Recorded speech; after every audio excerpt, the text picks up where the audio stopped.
We have plenty of choice in boilies these days: bird foods, milk proteins, nut-based mixers. My personal choice is definitely the fish meals. I've been using them for a long time, and it's probably what I use in about 95% of my fishing. I tend to use it because I've had so much success with it over the years. It's caught most of my PBs over the years with fish meal baits. It's caught me a lot of fish that I know other people have struggled to catch on other baits.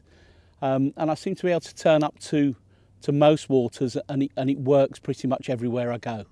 I do a little bit more with my boilies than just use them straight out of the bag, although I have been known to use them straight out of the bag.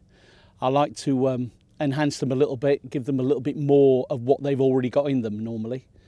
I tend to do this by soaking them up, adding liquids, which has become a lot easier these days because over the last couple of years, for the first time, I've started to use more shelf lives in my fishing. I always used to be using the freezer baits, and obviously you're restricted by defrosting times and how long the bait will last, especially in the warmer weather. With the shelf lives, you don't have to worry about that. A lot of companies are making good quality shelf life fish meals. Some of them are much drier and much harder than others. Our one tends to be fairly soft to start off with. You can add additives like the ones that I use, which are livers. Calamino I like very much. That's come into my fishing in the last couple of years, much more than a lot of the others now. I use the hot chili extracts. I use that in the winter. I carry my fish meals all the way through, right through the winter. And I do like to use the hot chili extracts in the winter, give them a good soak up in that. And of course, for the warmer weather, mid-spring onwards, I do like to use the oils, the salmon oils, and the hemp oil, especially on my hook baits. I find with the hook baits, if I'm using the oils, it soaks in, it gives it that extra attraction. It's got that little fizzing action to it, and it also makes them harder, so they're more resistant to small fish and other things that might be trying to attack them.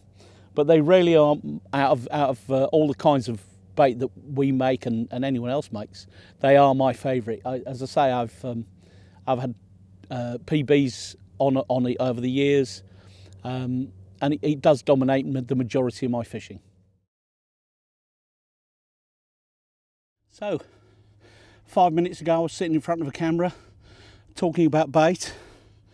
We finished doing that, walked out to the front of the swim I was in and saw a couple of fish show in the margins down to the left. So I had a little walk down here, a couple of handfuls of broken up asbo out, tight to the reeds. After I'd seen one of the reeds flip over and come back up, I knew there was fish there. Went and got a short stalking rod, came back, slipped in a nice little rig with a wicked white on, and this is the result. 28.8 of stunning Neem Valley fish. Really pleased with this one.